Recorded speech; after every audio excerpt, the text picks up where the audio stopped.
It was the dead of night, and the entire Watterson family was asleep. It was any other normal night, but little did they know that something outside in the darkness was trying to get inside their precious little home. What was trying to get inside their house wasn't a thing, it was a person. A person with a mask. A robber, to be more precise. And that robber would do anything to get what he wanted, even if it meant taking a life.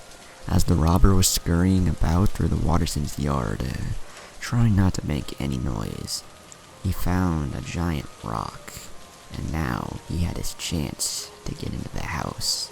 He took the giant rock and smashed a window, and that is how he got in.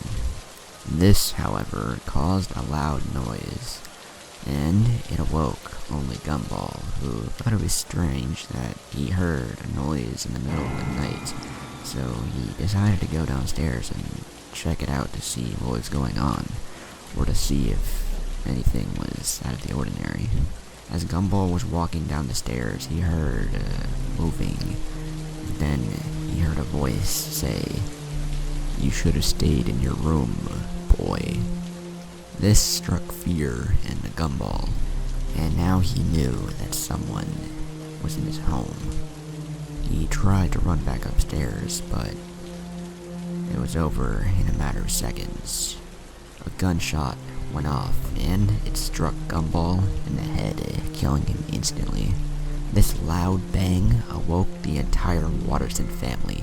They opened their doors to their rooms to see what that loud bang was, and they all went down the stairs. What they saw struck fear and sadness into their hearts. At the bottom of the stairs lay Gumball's corpse, leaking blood from the singular gunshot in his forehead. That's when Darwin started crying, but when he looked to the right, he saw a person come out of the shadows wearing a ski mask, with a horrifying grin on their face. The robber spoke to them, saying, "Oh, so the family has come to join their precious little boy. This is going to be entertaining." Richard was furious with the death of his son, and he ran forward to attack and kill the robber. But the robber had expected this, and behind his back was a kitchen knife that he took from the Wattersons' kitchen. Richard went for a punch, but the robber swiftly brought his arm and stabbed Richard over and over in the gut until his entrails came out, and Richard simply just fell to the ground, dead. The robber smiled once more, saying, "Oh, the man of the house, I thought he would put up more of a fight. Guess I was wrong. Hell, the boy had more fight in him." Nicole, seeing her husband just murdered, knew she had to get her remaining kids out of there. She told Darwin and Anais to run, saying that she would take care of this robber. And as to hearing this, the robber just smiled his evil grin once again. Nicole was furious. Her son was dead. Her husband was dead. And it was all the result of this man. This man she would end. Nicole started to walk down the stairs closer and closer to the robber. And in response to this, the robber threw the knife at Nicole. With such precision, it was as if it was a martial artist throwing it.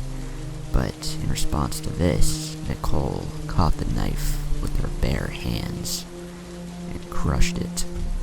This shocked the robber somewhat, but he held his composure, and that's when he brought out his gun and started to shoot at Nicole, who single-handedly dodged every bullet. The robber kept his cool, realizing that if he didn't keep calm, this woman would obliterate him. Nicole slowly walked towards the robber and went for a kick, but the robber simply caught her leg and picked her up and threw her against the wall. The robber threw her so hard that it created a crack in the wall, and this dazed Nicole somewhat. And that's when the robber pounced on top of her and started to punch her repeatedly in the face. And Nicole couldn't do a single thing about it and had to take the full force of the barrage. But each punch from the robber grew stronger and stronger until it killed Nicole, who couldn't do a single thing. Once the robber got off of her corpse, what was left was a corpse that looked to be a bloody blue paste of what Nicole had been. The robber smiled once more and yelled out, "It's time to die, kids." Darwin and Anais were hiding under their parents' bed, knowing that if they made a singular sound, they would die. They heard the robber come up the steps of their stairs, and he entered their parents' room. Out loud, he said, "I wonder where they could be. In the closet? No. And that leaves only one place. Under the bed." When he said this, he laughed. This laugh was the most sinister thing that Darwin and Anais had ever heard. But then suddenly it got quiet, and Darwin and Anais were panicked and started to look around in a frenzy, until Anais was swept from under the bed in front of Darwin's eyes, as he couldn't do a single thing to stop it. Darwin could only watch from under the bed as the robber strangled Anais. Darwin knew he couldn't do anything to save her, so he used the opportunity when the robber murdered Anais to escape from under the bed and to run down the stairs and out into the street.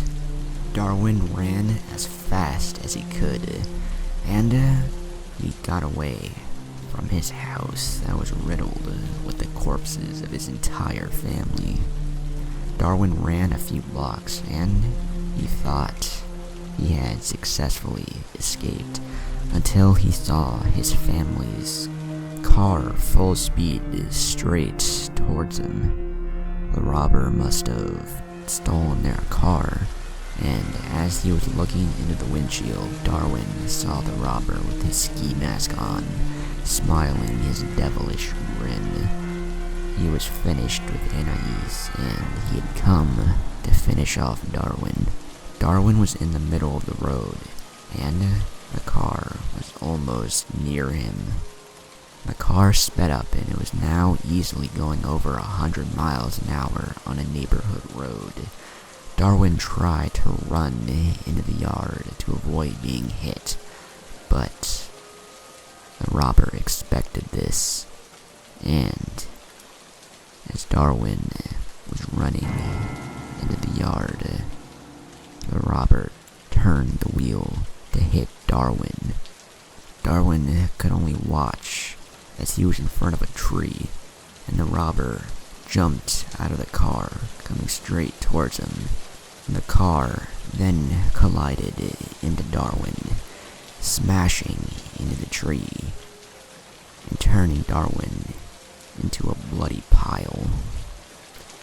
The robber only had a few minor scrapes and bruises from jumping out of the car, but he was fine, and he had done it. He had killed that entire family, and now it was time for him to go back to their house and to take all of their precious